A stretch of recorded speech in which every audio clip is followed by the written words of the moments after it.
In the quiet of my small apartment, the world seemed to stand still as I stared at Ethan, my husband of 2 years. He lounged on our worn-out sofa, a picture of entitlement, his eyes greedily fixed on the bank statement I had just dropped on the coffee table. His lips curled into a smirk, the kind that always made my stomach churn. "You've hit the jackpot, Emily," he said, his voice dripping with a mix of sarcasm and excitement. $10 million? Can you even count that high? His words stung, but I held my ground. It's my father's money, Ethan. He left it to me, not us. Ethan laughed, a hollow sound that echoed off the bare walls. "Come on, Emily. We're married. What's yours is mine, right?" I remembered the day I met Ethan at a mutual friend's party. He was charming, confident, and everything I thought I wanted. But that charm quickly revealed itself to be a mask for his controlling and manipulative nature. As I stood there, a deep sense of injustice boiled inside me. This was the inheritance from my father, a man who had worked tirelessly to provide for me after my mother's passing. It was meant for my security, not for Ethan's whims. "Your father was a smart man," Ethan continued, flipping through the statement as if it were a catalog for his desires. "With this money, we can finally live the life I deserve. Imagine the cars, the vacations. Oh, and we mustn't forget my parents. Like, they'll expect their share." His words were like a slap in the face. Ethan's parents had always looked down on me, never missing a chance to remind me of my lesser upbringing. And now, Ethan wanted to shower them with my inheritance. "This isn't a shopping spree," I said firmly. "I need to think about how to use this responsibly." Ethan's expression darkened. "Listen, Emily, you're my wife. You'll do as I say. Or are you forgetting the vows you made?" His threat hung in the air, a reminder of the countless times he had used our marriage as leverage against me. But something inside me had shifted. I was no longer the timid girl who had fallen for his charm. "I haven't forgotten my vows, Ethan, but I also remember my father's teachings about dignity and self-respect." Ethan scoffed. "Sentiments don't pay the bills, Emily. Be practical. We can use this money to elevate ourselves." I knew then that this was a turning point. My father's legacy was not just in the form of money, but in the values he had instilled in me. Values that Ethan clearly did not share. "I need time to think," I said, my voice steady despite the turmoil inside me. Ethan leaned back, his eyes narrowing. "Fine, but remember, Emily, I'm your husband. In the end, you'll do what's best for us." As I retreated to our bedroom, closing the door behind me, I knew one thing for certain. Things were about to change. I wouldn't let Ethan control me or my father's legacy. The battle lines were drawn, and I was ready to fight for what was rightfully mine. As I lay in bed that night, the events of the day replayed in my mind, each memory sharpening the resolve that had begun to take root within me. Ethan's words, dripping with greed and entitlement, echoed endlessly, clashing with the values my father had taught me. I realized that the man I married was a far cry from the man I thought he was. I remembered the early days with Ethan, filled with laughter and promises. He was different back then, or perhaps that was just what I wanted to believe. We met at a small cafe, introduced by mutual friends. His confidence was alluring, and his interest in me seemed genuine. But as our relationship progressed, his true nature began to surface. The charming man I fell for became possessive, his words increasingly laced with criticism and control. It wasn't just Ethan. His parents, with their archaic views and constant belittling, made me feel like an outsider in my own marriage. "A wife's place is to support her husband," his mother would often say, her words cutting through me like a knife. They never saw me as an equal, just a means to an end for their son. Lying there in the darkness, I thought about my father. A self-made man, he had built a modest yet successful business from the ground up. He was always fair, always teaching me the importance of hard work and integrity. When my mother passed away, he became both my parents, guiding me with a gentle hand. His sudden death had left a void in my life, and now his legacy was in my hands. I had always admired my father's tenacity and his ability to make tough decisions. He often said, "In life, Emily, you must stand up for what you believe in, no matter the odds." Those words resonated with me now more than ever. Ethan, with his manipulative ways, was the antithesis of everything my father stood for. As the night wore on, my resolve solidified. Ethan saw my inheritance as his ticket to a lavish lifestyle, but I saw it as a responsibility, a testament to my father's life and his trust in me. It was clear that Ethan and I were on diverging paths, and I could no longer ignore the glaring truth. The next morning, I woke up with a newfound clarity. I needed to take control of my life and my inheritance. It was time to break free from Ethan's hold and honor my father's memory, not just with the money he left me, but by living the values he had instilled in me. As I prepared for the day, I made a silent vow to myself. I would no longer be the passive wife, bending to Ethan's will. I would stand up for myself and make decisions that reflected my beliefs, not his. The journey ahead would be challenging, but I was ready to face it head-on, armed with the lessons my father had taught me. The morning light filtered through the curtains, casting a soft glow on the breakfast table where Ethan sat, buried in his phone. As I brewed coffee in the kitchen, the familiar sense of unease crept over me. I braced myself for the conversation that I knew was inevitable. "Ethan," I began, my voice steady, "we need to talk about the inheritance." Without looking up, he replied, "Sure, Emily. I've been thinking about it too. We could start by upgrading this place, maybe even move to a nicer neighborhood." His words hit me like a wave of cold water. It was clear that Ethan saw the inheritance as a windfall for his own desires, ignoring my feelings and the significance of the money. "That's not what I had in mind," I said, sitting across from him. "This money is a responsibility. I want to use it in a way that honors my father's memory." Ethan finally looked up, his expression a mix of amusement and irritation. "Honor your father, Emily? He's gone. This is about us now. You're thinking too small." His dismissive tone ignited a fire within me.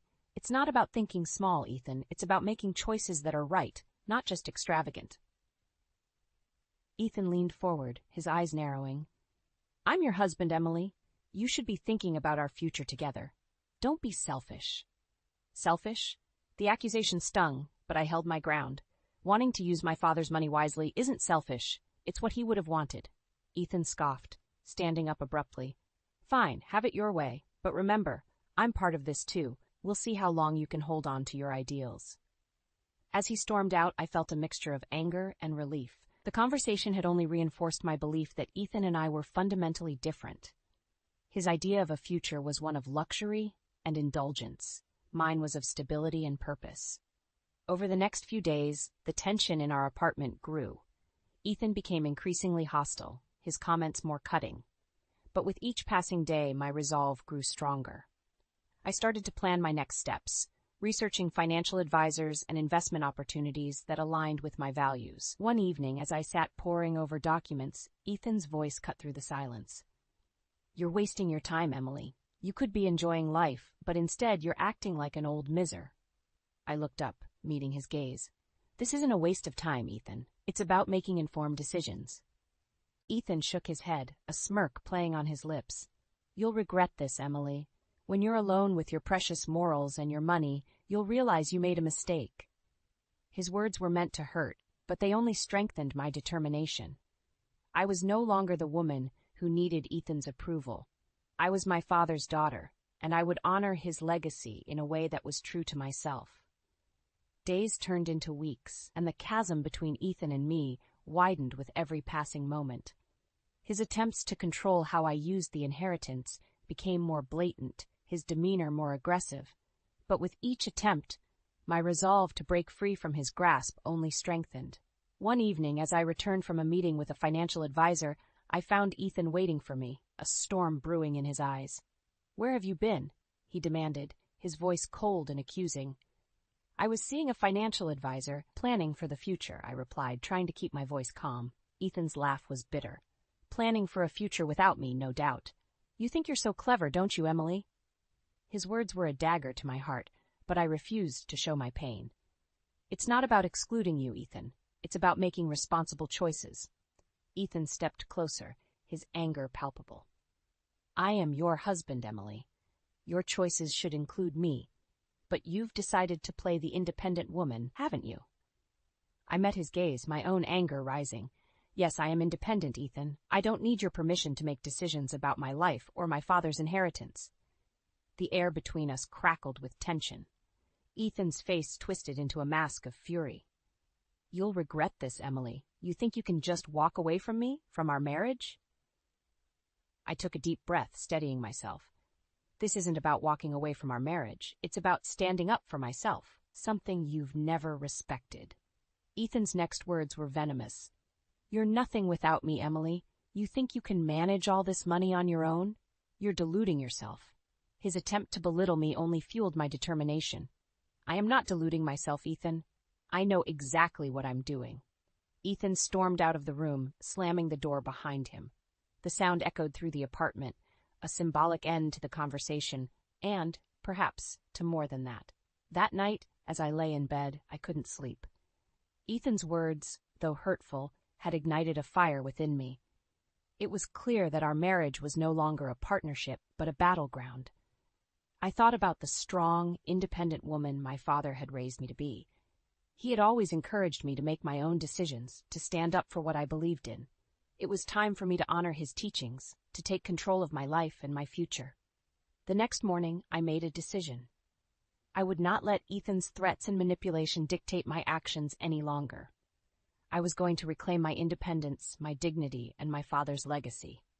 It was a daunting path, but I was ready to walk it.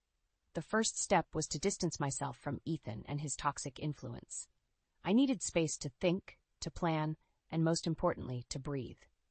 I started to make arrangements to move out, to find a place where I could start anew. A place where I could be myself, free from Ethan's shadow. It was a bold move, but it was necessary. I was no longer the timid girl who had fallen for his charm. I was Emily Roberts, and I was ready to fight for my future. The decision to leave Ethan was both terrifying and liberating. For years, his presence had loomed over me, shaping my decisions, my thoughts, even my sense of self. But as I packed my belongings, each item I placed into boxes felt like a step towards reclaiming my identity. I had found a small apartment not too far from where I worked. It was modest but filled with light, and most importantly, it was mine. The lease was signed quietly, my new sanctuary away from the turmoil of my married life. On the day I planned to leave, I waited for Ethan to go to work. The apartment felt eerily silent, each room echoing with memories of arguments and lost dreams. As I moved through the space, collecting the last of my things, I felt a strange mix of sadness and relief. I left a note for Ethan on the kitchen table. It was brief, explaining that I needed time and space to think, to understand what I wanted from my life. I didn't know how he would react, but I no longer wanted to be held captive by the fear of his response. The drive to my new apartment was a blur. My mind was racing with what the future held, with the enormity of the step I had just taken. But as I unlocked the door to my new home, a sense of peace washed over me. This was more than a physical space. It was a symbol of my newfound independence. The following days were a mix of emotions. I busied myself with setting up my new place, creating a space that reflected who I was, not who Ethan wanted me to be. The freedom was exhilarating, but the reality of my situation also began to sink in. I was starting over, and though it was what I wanted, it was also daunting. Ethan's reaction to my departure was as I had feared. He bombarded me with calls and messages, fluctuating between anger, pleading, and even moments of seeming understanding. But I held firm, politely but firmly asking for space. In my solitude, I began to plan for my future. I met with my financial advisor more frequently, discussing investment strategies and ways to use my inheritance responsibly. The conversations were empowering, reminding me that I was capable of making sound decisions on my own. But as I forged my new path, I couldn't shake the feeling of unease. Ethan was unpredictable, and I knew he wouldn't let go easily. The threat of his reaction loomed over me, a dark cloud on the horizon of my newfound freedom. One evening, as I sat in my living room surrounded by boxes and half-unpacked belongings, a knock on my door jolted me from my thoughts. My heart raced as I approached, a sense of dread settling in. Standing there in the dimly lit hallway was Ethan. His face was a mix of anger and desperation, a sight that once would have sent me into a spiral of fear. But as I stood there facing him, something within me had changed. I was no longer the woman he had controlled and belittled. I was Emily Roberts, strong and determined, ready to face whatever challenge lay ahead. "Emily, we need to talk," he said, his voice edged with a demand. I took a deep breath, steadying myself. Ethan, I've asked for space. Please respect that. His jaw clenched, his eyes searching mine for a sign of the submission he was used to. But he wouldn't find it, not anymore. Ethan, please leave. I'll contact you when I'm ready to talk. As I closed the door, sealing the space between us, I knew the road ahead would be challenging.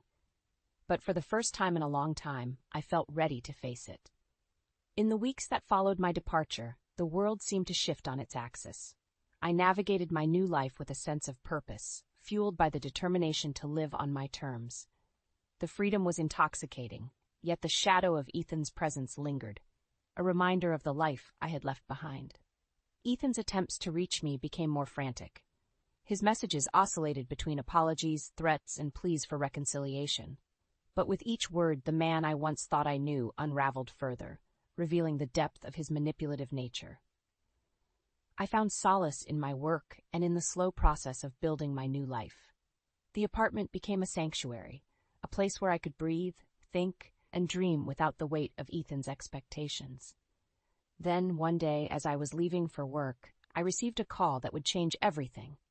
It was from a mutual friend, someone who had witnessed the evolution of my relationship with Ethan from the beginning. "Emily, have you heard about Ethan?"